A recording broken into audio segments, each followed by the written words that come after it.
إن الحمد لله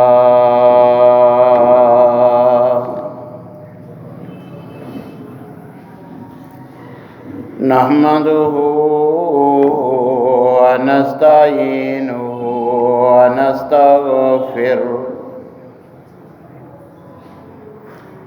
ونعوذ بالله من شرور أنفسنا ومن سيئات أعمالنا من يهده الله فلا مضل له ومن يضلل فلا هادي له وأشهد أن لا إله إلا الله وحده لا شريك له وأشهد أن محمدًا عبده ورسوله أما بعد فإن خير الحديث كتاب الله وخير الحديث حديث محمد صلى الله عليه وسلم وشر الأمور محدثاتها وكل محدثة بدعة وكل بدعة ضلالة وكل ضلالة في النار.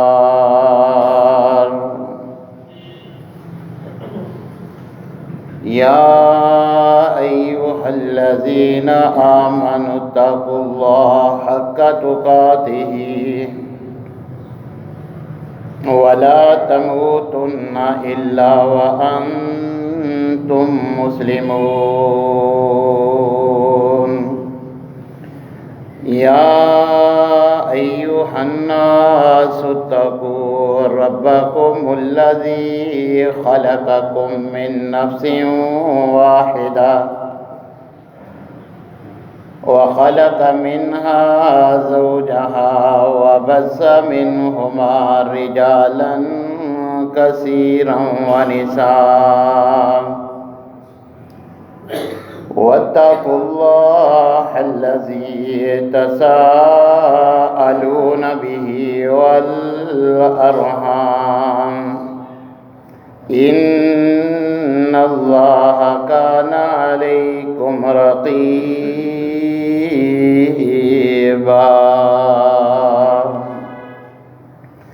يا أيها الذين آمنوا اتقوا الله وقولوا قولا سديدا يصلح لكم أعمالكم ويغفر لكم ذنوبكم ومن يطع الله ورسوله فقد فاز فوزا عظيما.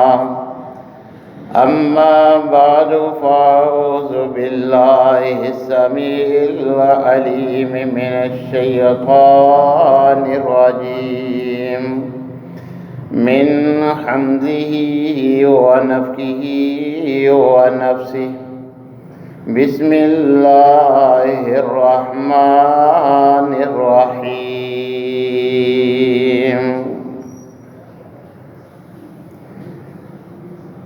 ولا تتبعوا خطوات الشيطان إنه لكم عدو مبين.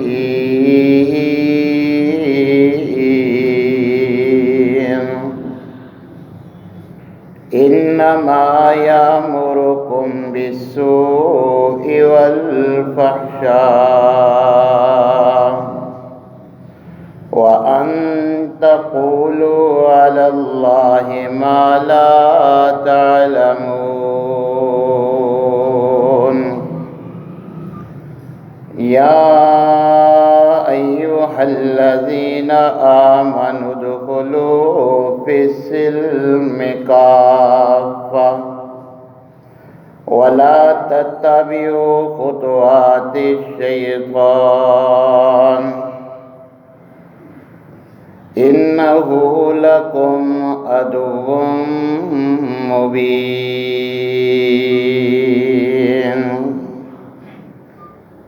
وقال الله في مقام آخر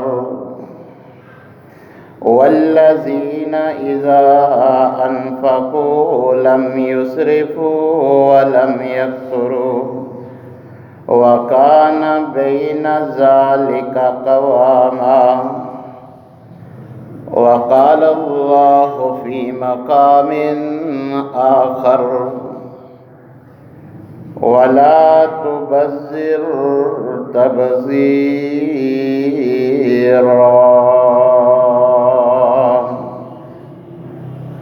إن المبذرين كانوا إخوان الشياطين وكان الشيطان لربه كفورا.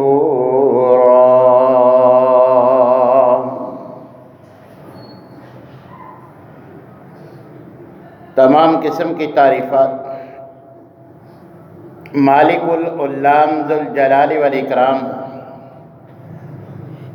وحدہ لا شریک مالکی کائنات اور خالقی ارض و سما کے لیے لاکھوں کروڑوں درود و سلام اس ہستی اقدس و مقدس کے اوپر جن کا نام نامی اسم گرامی جناب محمد الرسول اللہ صلی اللہ علیہ وآلہ وسلم ہے. سامعین محترم، کتاب و سنت کی روح سے نکاح کی کیا شرائط اور واجبات ہیں کہ جن کی بنا پر نکاح صحیح نہیں ہوتا، ان کا ذکر آپ گزشتہ خطبات جماعت میں سماعت فرما چکے ہیں. آج انشاءاللہ العزیز کتاب و سنت کی روح سے اپنے معاشرہ میں پائی جانے والی وہ تمام رسومات جو نکاح اور شادی کے موقع پر اپنائی جاتی ہیں کہ جن کا نہ تو نکاح سے کوئی تعلق ہے نہ ہی اسلام سے ان کا کوئی تعلق ہے، غیر مسلموں کی دیکھا دیکھی ان کی نقالی کرتے ہوئے ہم نے ان کو اپنا رکھا ہے، جس کی بنا پر یہ ایک اہم عبادت کہ جس پر نصف دین مکمل ہوتا ہے، یہ چند ہزار کا معاملہ لاکھوں اور اب کروڑوں تک جا پہنچا ہے. سامعین محترم، دین اسلام جو مکمل ضابطۂ حیات ہے، اس نے ہماری اس معاملہ میں مکمل رہنمائی فرمائی ہے. رشتے کے انتخاب سے لے کر ولیمہ تک ہر معاملہ میں شریعت نے ہماری رہنمائی کی ہے. ہمارا دین ہم سے تقاضا کرتا ہے کہ جب رشتے کا انتخاب کیا جائے تو اللہ احکم الحاکمین نے خود ان رشتوں کی وضاحت فرما دی جن سے نکاح نہیں ہو سکتا کہ یہ محرم رشتہ دار ہیں. بعض کی نبی کریم علیہ السلام نے نشاندہی فرما دی کہ ان کے ساتھ یہ رشتے اور اسی طرح ان خونی کے ساتھ رضاعت کے رشتے بھی نکاح کے لیے حرام ہے، ان سے نکاح نہیں ہو سکتا. مگر اس کے باوجود کہ رشتے کے انتخاب میں دین نے ہماری رہنمائی کر دی، اس کے باوجود ہم نے اپنی طرف سے کچھ ایسے قواعد اپنے ذہنوں میں بنا رکھے ہیں جن کی بنا پر عمر گزر رہی ہے مگر ہمارا جو انتخاب ہے وہی ہم نے غیر شرعی بنا رکھا ہے، جس کی وجہ سے نکاح کی عمر گزر رہی ہے.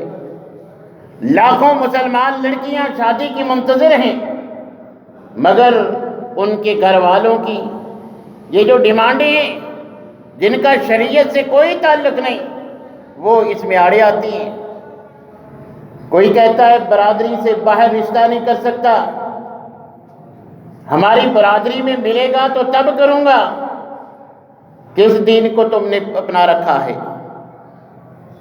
پڑھائی مکمل ہونے کے بعد رشتہ کیا جائے، کس آیت اور حدیث کا ترجمہ ہے کہ نکاح کے بعد، شادی کے بعد تعلیم نہیں دی جا سکتی؟ پہلے لڑکے کا بزنس ہونا چاہیے، پھر شادی کے قابل ہوگا۔ حالانکہ آپ نکاح کی اہمیت والے خطبہ میں سن چکے ہیں، اللہ نے قرآن میں ہم سے وعدہ کیا ہے کہ انکحوا الایام منکم، جو تمہارے زیر سایہ نکاح کے قابل ہیں ان کا نکاح کر دو۔ اگر تمہیں فقر کا ڈر ہے تو تمہارے اس حکم ماننے سے اللہ ان کو غنی کر دے گا۔ پہلے اپنا بزنس ہونا چاہیے، اپنا مکان ہونا چاہیے، سرکاری نوکری والا رشتہ ہونا چاہیے۔ یہ سارا ہم نے از خود قاعدہ وضع کیا ہے، ہمارے دین نے ہماری رہنمائی کی ہے۔ نبی کریم علیہ السلام نے فرمایا نکاح کے لیے 4 چیزوں کو پرکھا جاتا ہے۔ لڑکی کا حسب نسب بھی دیکھتے ہیں، دیکھنے والے اس کا حسن و جمال بھی دیکھتے ہیں، اس کا مال و دولت بھی دیکھتے ہیں، اس کا دین اور مذہب بھی دیکھتے ہیں۔ مگر میرے ماننے والوں، میری محمد صلی اللہ علیہ وسلم کی تمہیں نصیحت ہے، فاظفر بذات الدین، تم نے مال کو ترجیح نہیں دینی، تم نے حسب نسب کو، خوبصورتی کو ترجیح نہیں دینی، بلکہ تم نے سیرت کو مد نظر رکھنا ہے، تقوی طہارت کو مد نظر رکھنا ہے۔ لہذا اگر میری مانتے ہو کہ گھر بس جائے خیر و برکت کے ساتھ، پھر تم دینداری کو ترجیح دو۔ اگر ان 4 میں سے صرف دینداری اکیلی مل جائے، رشتے سے انکار نہ کرو۔ مگر آج جو ہماری صورتحال ہے کہ معمولی بات پہ کسی کی بیٹی بہن کا رشتہ ریجیکٹ کر دیا جاتا ہے، اور اپنے آپ کو سمجھتے ہیں کہ ہم سچے عاشق رسول ہیں۔ ہر کسی نے اپنی زوجہ کے لیے از خود ایک قاعدہ اور کلیہ ذہن میں سما رکھا ہے کہ فلاں ملک کی فلاں ایکٹریس جیسی حسین و جمیل میری بیوی ہونی چاہیے۔ اپنی طرف سے یہ قاعدہ وضع کیا ہوا ہے کہ عمر سے زیادہ کے ساتھ نکاح نہیں ہو سکتا، دونوں کی عمر برابر ہونی چاہیے۔ اپنی طرف سے ہم نے قد کاٹ وضع قطع کو ایک کلیہ بنا رکھا ہے کہ یہ اس لیے نہیں ہو سکتا، اس کی عمر زیادہ ہے، یہ جسامت میں زیادہ موٹی ہے، اس کا قد چھوٹا ہے، یہ اس کا رنگ جو ہے وہ سانولا ہے۔ یہ رشتے جب کسی کی بہن بیٹی کے ہم ریجیکٹ کرتے ہیں، ہمیں اپنے گریبان میں بھی جھانکنا چاہیے کہ ہم بھی انسان ہیں، ہمارے اندر بھی کتنے عیوب ہیں۔ اللہ احکم الحاکمین کے علاوہ، اللہ کی ذات کے علاوہ کون سی ذات ہے جس میں کوئی عیب نہ ہو؟ یہ تو صرف اللہ کا خاصہ ہے۔ یہ سمجھنا کہ جس سے ہم رشتہ کریں، جس کو انتخاب کریں، منتخب کریں، اس میں کوئی عیب نہ ہو، یہ تو شرکیہ عقیدہ ہے۔ عیوب سے مبرہ جس میں کوئی عیب نہیں، وہ صرف اللہ کی ذات ہے۔ اس کے علاوہ ہر کسی میں خامیاں بھی موجود ہیں، خوبیاں بھی موجود ہیں۔ لہذا نبی کریم علیہ السلام کی نصیحت کو مانتے ہوئے جب دیندار لڑکی کا لڑکے کا رشتہ مل جاتا ہے جو صوم و صلات کا پابند ہے، اخلاق اچھا ہے، تو ہمیں اس میں دیر نہیں کرنی چاہیے۔ یہ عمر میں اونچ نیچ ہونا، کہتے اپنے آپ کو عاشق رسول ہے، نبی صلی اللہ علیہ وسلم کی سیرت صرف نماز کے لیے اسوہ ہے۔ لَقَدْ كَانَ لَكُمْ فِي رَسُولِ اللَّهِ أُسْوَةٌ حَسَنَةٌ سے مراد صرف نماز میں سے پڑھنا ہے۔ نبی صلی اللہ علیہ وسلم نے شادیاں نہیں کی کہ ازواج کی عمر آپ کے برابر تھی، ساری آپ کی برادری سے تھی، سب کا قد و قامت آپ کے برابر تھا۔ جب پیغمبر کا اسوہ یہ ہے کہ دیندار رشتہ ملے تو دیر نہیں کرنی چاہیے، رشتہ قبول کر لینا چاہیے۔ بلکہ نبی کریم علیہ السلام نے تو یہاں تک فرمایا اگر کوئی ایسا رشتہ آتا ہے کہ جس کے اخلاق میں اور دین میں تمہیں کوئی عیب نظر نہیں آتا، بس ہماری طرح کہ سرکاری نوکری والا نہیں ہے، اپنا بزنس نہیں ہے، اپنا مکان نہیں ہے، اپنی گاڑی نہیں ہے، اپنا گھر نہیں ہے، دیندار تو ہے، یہ نماز روزہ تو کرتا ہے، مگر دنیاوی لحاظ سے مستحکم نہیں ہے، ہم کیسے جو ہے وہ اپنی بیٹی اس کو سونپ دیں؟ نبی صلی اللہ علیہ وسلم فرما رہے ہیں تم نے دین کو ترجیح دینی ہے، ہم دنیا داری کو ترجیح دے رہے ہیں۔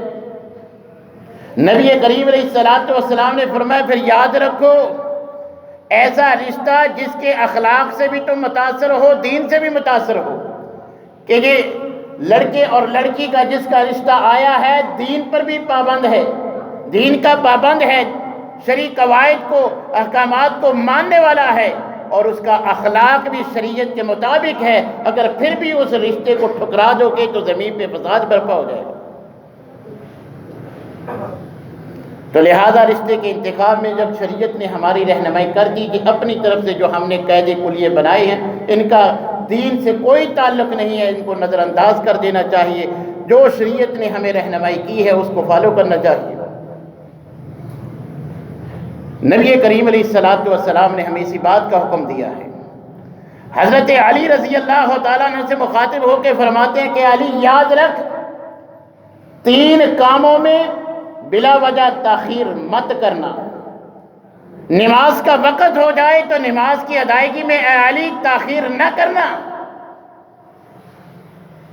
جنازہ تیار ہے، کفن کا سارا اہتمام غسل کا ہو چکا ہے، تو پھر اس جنازے کی میت کے جنازے کی ادائیگی میں تاخیر نہ کرنا، اور جب بیٹی جوان ہو جائے نکاح کے قابل ہو جائے فرمایا اے علی میری محمد صلی اللہ علیہ وسلم کی نصیحت سن لے، بیٹی نکاح کے قابل ہو جائے تو اس کے نکاح میں تاخیر مت کرنا۔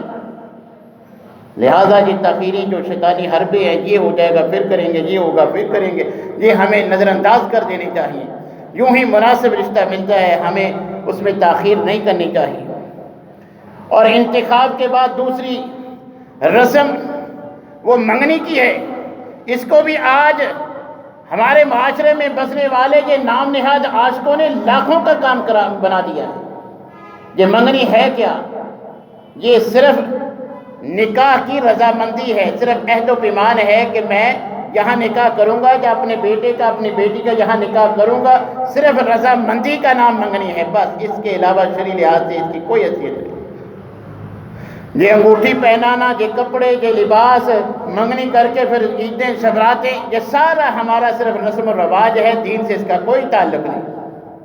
اور یہ بھی یاد رکھیے جس سے منگنی ہو جائے وہ محرم نہیں بنتی کہ آپ اس کو ساتھ لے کے جہاں مرضی گھومتے پھرتے رہیں، جیسے مرضی جو ہے وہ خلوت میں محفلیں جو ہے وہ رچاتے رہیں جیسے ہمارے معاشرے میں چلتا ہے۔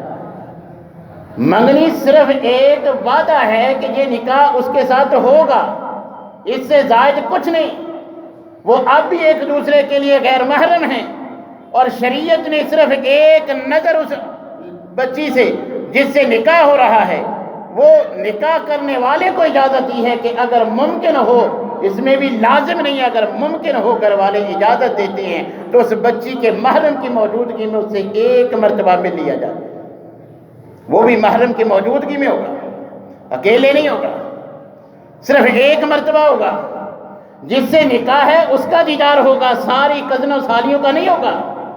دیکھنے کے لیے بھی جس نے شادی کرنی ہے نکاح کرنا ہے اس نے جانا ہے، اپنے سارے دوست احباب کو عزیز رشتہ داروں کو ساتھ لے کر نہیں جانا۔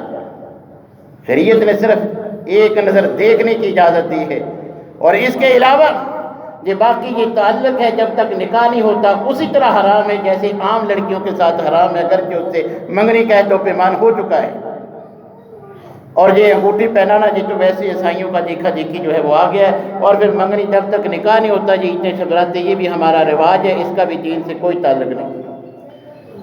اور یہ انگیجمنٹ کی رنگ مردوں کے لیے پہننا یہ تو ویسی مرد کے لیے سونا پہننا حرام ہے، شادی کے موقع پر ہو، منگنی کے موقع پر ہو، نبی کریم علیہ الصلوۃ والسلام نے فرمایا تم میں سے کوئی چاہتا ہے نا کہ اپنے ہاتھ پہ جہنم کی آگ کا انگارہ رکھے، وہ جو ہے وہ سونے کی انگوٹھی پہن لے۔ صحابہ کا طرز عمل کیا تھا؟ نبی صلی اللہ علیہ وسلم نے دیکھا ایک صحابی نے جانے میں پہن لی، آپ اتنے ناراض ہوئے، اس کو اتارنے کا حکم دیا، اس نے اتار کے پھینک دی۔ ترغیب بھی دلائی گی کہ چلو پہننی تو منع ہے، اٹھا لو، گھر میں کسی خاتون کو دے دینا، اس نے اٹھانا گوارا نہیں کی کہ نبی صلی اللہ علیہ وسلم اس کی وجہ سے مجھ سے ناراض ہے۔ تو میرے بھائیوں، سونا تو ویسے مرد کے لیے پہننا چند منٹ کے لیے ہو، چند لمحے کے لیے ہو، ویسے ہی حرام ہے۔ تو لہٰذا یہ انگوٹھی وغیرہ جو سارا عیسائیوں کا ہے، منگنی صرف اس چیز کا شرعی لحاظ سے نام ہے کہ کسی ولی سے آپ اس کی زیر تولیت لڑکی کے لیے نکاح کی اس کو پیشکش کر دیں، وہ اس کو قبول کر لے، بس اس کے زیادہ کوئی نہیں، اور اس سے وہ ایک دوسرے کے لیے رہتے غیر محرم ہی ہیں۔ جیسے عام کسی آج کی مشوقی کے چکر میں گفتگو ہوتی ہے وہ حرام ہے، اسی طرح منگیتر کے ساتھ بھی جو نیٹ پہ چیٹنگ ہو، اس سے ملاقات ہو، جو اسی طرح حرام ہے۔ جب تک نکاح نہیں ہوتا وہ محرم نہیں بنتے، لہذا ہمیں اس سے بھی متنبع رہنا چاہیے۔ اور اس کے بعد جہیز کی ڈیمانڈ یاد رکھیے، جس طرح شادی سے قبل لڑکی والوں کے لیے جہیز کی ڈیمانڈ کرنا حرام ہے، شادی ہونے کے بعد ساری زندگی پھر جس کو ماں باپ نے نہ دیا ہو اس کو تانا دینا بھی، تانے مارنا بھی اسی طرح حرام ہے۔ یہ نہیں کہ ہم نے تو نہیں لیا، بات بات پہ اس کو کوستے رہیں، تجھے تیرے ماں باپ نے دیا کیا ہے، تو لے کے کیا آئی تھی، بات بات پہ اس کو اس کا احساس دلانا، یہ بھی شرعی لحاظ سے حرام ہے۔ اپنے گھر کی ساری ضروریات جو مرد کے ذمے ہیں، ساز و سامان رہن سہنے کا سب کچھ جو مرد نے انتظام کرنا ہوتا ہے۔ تو لہذا جہیز یہ شرعی لحاظ سے اس کی کوئی حیثیت نہیں ہے، نہ فرض نہ واجب نہ سنت، صرف شرعی لحاظ سے اگر تمام نصوص کو دیکھا جائے، مد نظر رکھا جائے، نبی صلی اللہ علیہ وسلم کے اسوہ، آپ کی بیٹیوں کی شادی کو مد نظر رکھا جائے، تو ماں باپ والدین اپنی خوشی سے تحفۃً اگر بچی کو کچھ دے دیں تو یہ جائز ہے، تحفۃً کچھ دے دیں، یا کوئی عزیز رشتہ دار چچا تایا ماموں کوئی چیز بچی کو لے کے دے دے تحفۃً، یہ صرف اس کی گنجائش ہے، یہ جائز ہے۔ اس کے علاوہ یہ جہیز کی ساری رسم اس کا دین کے ساتھ کوئی تعلق نہیں۔ اسی طرح یہ بارات لاؤ لشکر کے ساتھ جانا، بارات کا بھی شرعی لحاظ سے دین کے ساتھ کوئی تعلق نہیں ہے، یہ نکاح کے لوازمات میں شامل ہی نہیں ہے۔ یہ تو جب حالات ذرا خراب ہوئے کہ راستے میں جو ہے وہ جب شادی کے لیے جاتے دلہن لینے کے لیے، تو ان کے پاس ذرا مال و دولت ہوتا تھا، چور ڈاکو جو ان کو لوٹنے لگے، تو انہوں نے چند ساتھی اپنے عزیز رشتہ دار ساتھ لے جانے شروع کر دیے کہ چلو تحفظ کے لیے، سیکورٹی کے طور پہ۔ بس اسی سے کام بڑھتا بڑھتا اتنا جو ہے وہ بڑھ چکا ہے کہ سب سے مہنگا کام جو ہے وہ جہیز کے بعد وہ براتیوں کا کھانا ہوتا ہے۔ وہ وعدہ بھی کرتے ہیں کہ بھئی 50 اتنے ہماری طرف سے ہوں گے، اتنے بندے جو ہے تم برات میں لے آنا، ہم اس سے ڈبل لے کے جاتے ہیں، اور پھر جتنے برات ہوتی ہے اتنی ان کے ساتھ دیگر جو ہماری من گڑت رسوم و رواج ہیں، یہ 30 بینڈ باجوں والے ہو گئے، 8-10 جو ہے وہ یہ ویڈیو مووی بنانے والے، تصویریں کھینچنے والے ہو گئے، 15-20 ڈرائیور ہو گئے، 50 کا وعدہ کیا تھا لے کے 100 گئے ہیں، اور 100 اس طرح شامل ہو گیا۔ تو میرے بھائیوں، یہ کون سی شریعت ہے؟ یہ کون سا مسلمان ہے؟ وعدہ کیا ہے ہم 50 بندے لے کے آئیں گے، ایک بندہ بھی جائز نہیں ہے زیادہ لے کے جانا، جب وعدہ آپ نے 50 کا کیا ہے۔ اگر آپ کے ڈرائیور ہیں، ان کا خرچہ، ان کا کھانا آپ کے ذمہ ہے، ان کے ذمہ نہیں ہے، اور براتیوں کو بھی کھانا شرعی لحاظ سے لڑکی کے ماں باپ کے ذمہ نہیں ہے، یہ تو ہمارا رواج بن چکا ہے۔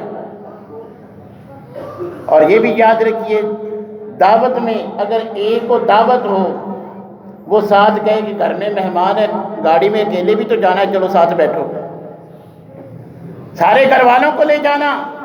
ایک بندے کو دعوت ہے، اس دعوت میں سے ایک کا کھانا کھانا حلال ہے، باقی سب کے لیے کھانا حرام ہے۔ کسی سے چوری کر کے کھا لیں، چھین کے کھا لیں، جیسے وہ حرام ہے، اسی طرح کسی کے سامنے جو ہے وہ دھڑلے سے جا کے بیٹھ کے کھانا کھا کے شادی حال سے نکل آنا، یہ بھی اسی طرح حرام کھا کے آئے۔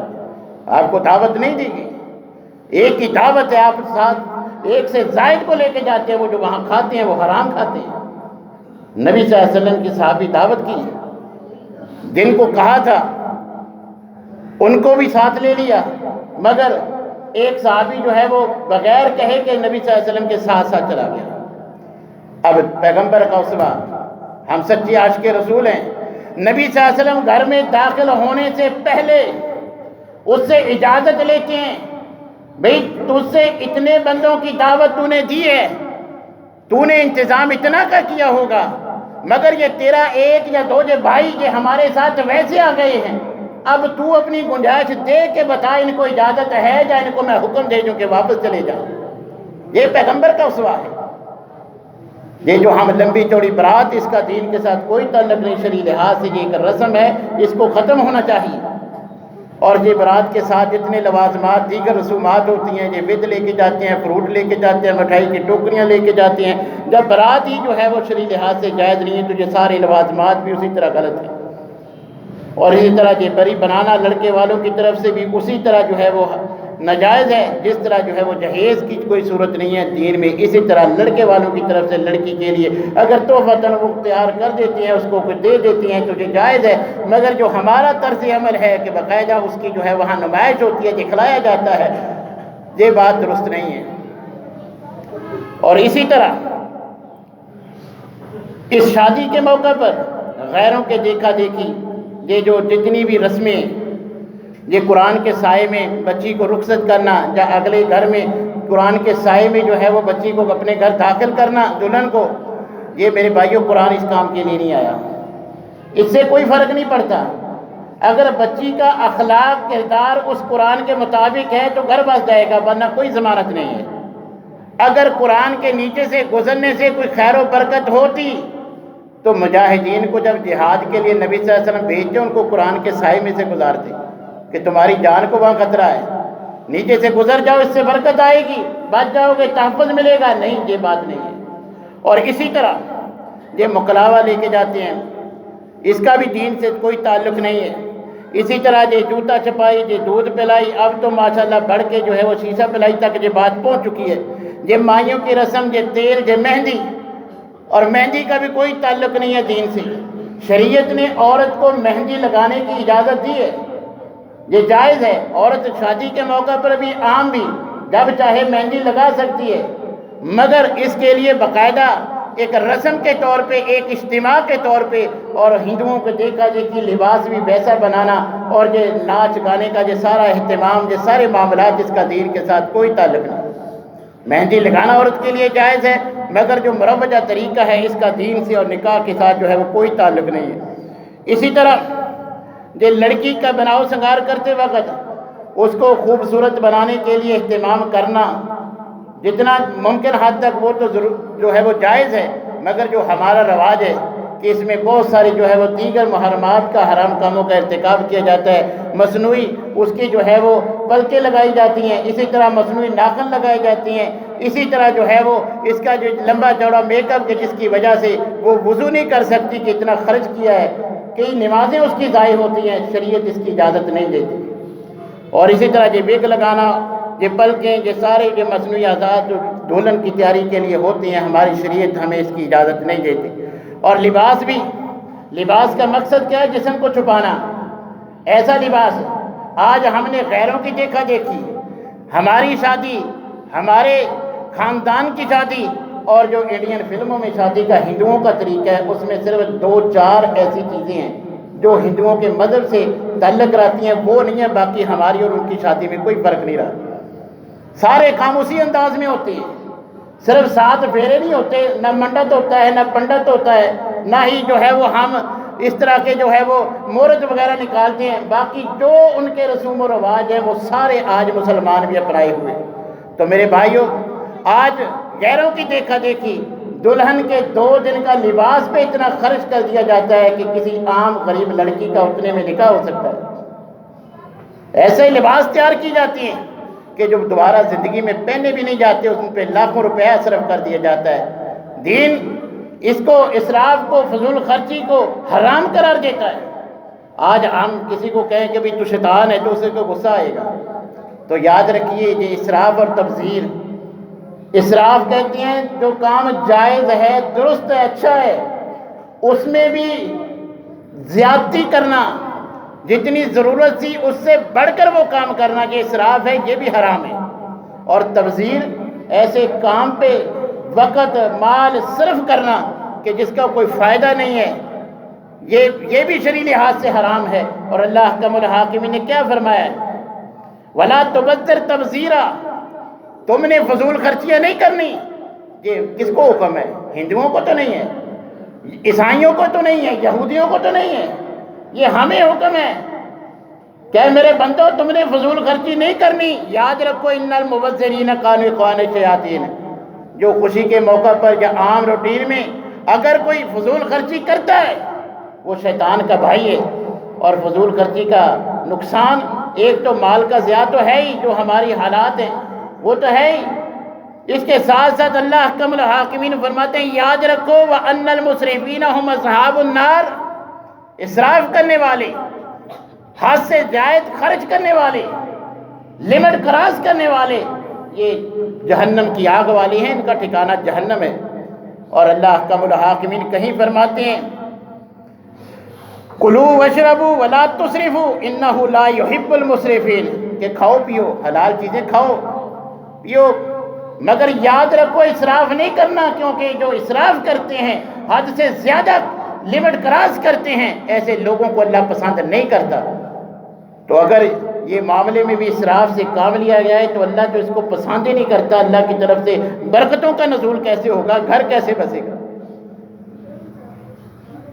یہ کھانے کے معاملہ میں بھی کہ جو ضرورت کا کھانا ہے وہ بھی آپ سن چکے ہیں، برات کا کھانا لڑکی والوں کے ذمے نہیں ہے، مگر یہ ون ڈش پہ اگر عمل کیا جائے تو اب مجبوری ہے۔ اب لاؤ لشکر لے کر بچی کو لینے کے لیے وہ آ بیٹھے ہیں، اب ان کو بھوکا بھی موڑ نہیں سکتے۔ اب جیسا معاشرے میں چلتا ہے، ادھار پکڑ کے قرض لے کے بیٹی کو رخصت کرنے کے لیے یہ سارا معاملہ مجبوراً کرنا پڑتا ہے، تو اس میں کھانے والوں کو بھی کھلانے والوں کو بھی اسراف سے بچنا چاہیے، بنانے والے کو بھی ضرورت جتنا بنا لینا چاہیے، زیادہ ڈشوں کی ضرورت نہیں ہے، دین اس کی اجازت نہیں دیتا۔ اور اسی طرح کھانے والوں کو بھی جتنا ضرورت ہے۔ آج ہم سمجھتے تو ہیں کہ اب ہم عاشق رسول ہیں، مگر نبی کے طریقے کے مطابق ہم صرف نماز ہی پڑھتے ہیں۔ اب نبی صلی اللہ علیہ وسلم کی ساری زندگی 63 سال آپ دیکھ لیں، نبوت سے پہلے بھی بعد میں بھی کسی ایک کام میں بھی رتی برابر بھی اسراف نہیں ہے، حتیٰ کہ گفتگو تک میں اسراف نہیں ہے۔ جتنی ضرورت ہے نبی صلی اللہ علیہ وسلم زبان سے گفتگو بھی اتنی فرماتے ہیں۔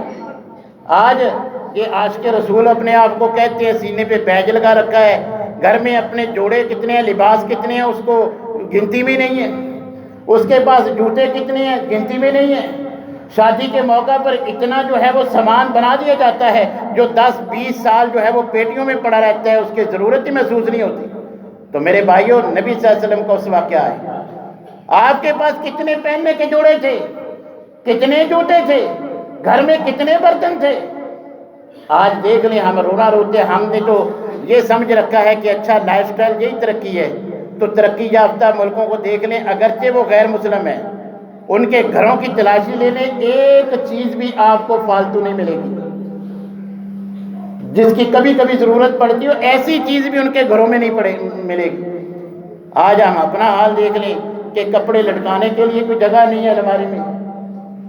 ہم سمجھتے ہیں جو ایک بار پہن لیا، اب نئے فنکشن پہ تو نیا ہونا چاہیے۔ تو میرے بھائیوں، جو نبی صلی اللہ علیہ وسلم کو اسوہ نہیں ہے۔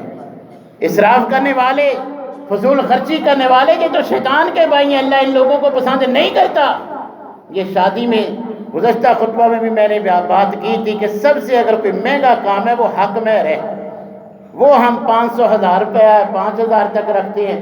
اور یہ جو جن کا دین کے ساتھ، نکاح کے ساتھ کوئی تعلق نہیں، لاکھوں مہندی پہ جو ہے وہ لاکھوں اپنی شان و شوکت دکھانے کے لیے ولیمے پہ، آپ نبی صلی اللہ علیہ وسلم کو اسوہ سن چکے ہیں کہ ایک ولیمہ نبی صلی اللہ علیہ وسلم 2 مد جو اور ایک مرتبہ کچھ بھی اپنے پاس نہیں، صحابہ سے پوچھا بھی جس کے پاس جو ہے اس دسترخوان پہ لا کے رکھ دے، سب کو جو ملا اسی کو مکس کر کے اوپر ذرا گھی نچوڑ کے اسی کے ساتھ نبی صلی اللہ علیہ وسلم کا ولیمہ ہو گیا۔ تو میرے بھائیو، یہ شان و شوکت کے اظہار کا طریقہ نہیں ہے، دین ہمیں اس کی اجازت نہیں دیتا۔ فضول خرچی سے، اسراف سے ہمارا دین ہمیں روکتا ہے، یہ شرعی لحاظ سے دین نے اس کو حرام قرار دیا ہے۔ تو لہذا یہ سارے معاملات اسی طرح صحیح طریقہ کیا ہے؟ قرآن کہتا ہے تعاونوا علی البر والتقوی، نیکی اور تقوی والے اچھے کاموں میں ایک دوسرے کے ساتھ تعاون کرو۔ کسی نے بچی کی شادی کرنی ہے، اب انداز کیا ہونا چاہیے کہ اگر ہم اس کے ساتھ تعاون کرنا چاہتے ہیں، پتہ چل گیا ہمارے گلی محلے میں کسی کی بیٹی کی رخصتی ہے، ہونا تو یہ چاہیے کہ ہر مسجد میں باقاعدہ ایک ساز و سامان کی جو ضروری ہے اس کی لسٹ بنے، سبھی اپنے ذمے ایک ایک چیز لیں، اس کو جو ہے وہ رخصت کر دیں۔ ایسا انداز ہونا چاہیے، یا پھر کم از کم عزیز رشتہ داروں کو یہ جو نیندرا، یہ سلامی جو لکھی جاتی ہے کہ بعد میں پڑھا کے واپس لینی ہے، اس کا بھی دین سے کوئی تعلق نہیں۔ تحفہ جائز ہے، تو اگر ہم سمجھتے ہیں کہ مہنگائی کے دور میں یہ کام کرنا لاکھوں روپے خرچ ہوتا ہے، ہم نے اتنا جس کو مہنگا بنا دیا ہے، تو اس کی یہ شرعی لحاظ سے صورت جائز ہوگی۔ آپ تحفۃً اس بچی اور بچے کو جو ضرورت کی چیزیں ہیں وہ خرید کے دے دیں، بجائے اس کے کہ سلامی دیں، پھر اس کو لکھوائیں، اس کو لکھوا کے پھر اس کو بڑھا کے واپس لینا۔ یہ سود کس کو کہتے ہیں؟ 500 دیا ہے، 1000 دیا ہے کہ 1500 وہ ہماری شادی پہ دے گا، تو سود کس کو کہتے ہیں؟ 1000 دے کے 1500 واپس لینا، یہ سود ہی تو ہے۔ جو دے دیا وہ تحفہ تھا۔ جیسے ہم دوست کو کھانا کھلاتے ہیں، لکھتے نہیں ہیں ڈیری پہ کہ اس نے بھی مجھے کھلانا ہے۔ آپ کا عزیز رشتہ دار کھانا کھلاتے ہیں، نہیں لکھتے۔ اسی طرح شادی کے موقع پہ اس کے ساتھ تعاون کر دیتے ہیں، اس کو بھی لکھنا نہیں چاہیے، یہ دوبارہ اس کو واپس لینے کی نیت نہیں ہونی چاہیے، پھر تو جائز ہے۔ تحفۃً آپ اس کے ساتھ تعاون کر سکتی ہیں، دین نے ہمیں اس کا اجازت بھی دی ہے، یہ جائز بھی ہے۔ اور باقی یہ جتنی رسومات ہیں، یہ ساری شادی کے موقع پر نکاح کی تقریب کے علاوہ حق مہر، 2 عادل گواہ اور ایجاب و قبول، اپنی حیثیت کے مطابق مختصر سا ولیمہ، یہ لوازمات ہیں۔ ان کے بغیر جتنے باقی کام معاشرے میں پائے جاتے ہیں ان کا دین اور نکاح کے ساتھ کوئی تعلق نہیں ہے۔ وہ ہندوؤں کے دیکھا دیکھی، یہودیوں عیسائیوں کے دیکھا دیکھی ہمارے معاشرے میں رواج پا چکے ہیں۔ ہمیں ان کا کلیتاً بائیکاٹ کرنا چاہیے، ان سے انکار کرنا چاہیے، تاکہ اب یہ لاکھوں سے بڑھ کر کئی لاکھ تک یہ شادی کا معاملہ پہنچ چکا ہے، اس کی جو ہے وہ حوصلہ شکنی ہو، تاکہ غریب بچیوں کی عمر نہ گزرے، وہ بھی معاشرے میں عزت کے ساتھ جو ہے وہ اپنا گھر بسا سکے۔ ماں باپ کے لیے آسانی ہمیں پیدا کرنی چاہیے۔ اللہ تبارک و تعالیٰ سے دعا ہے کہ اللہ تعالیٰ ہمیں تمام کام کتاب و سنت کے مطابق کرنے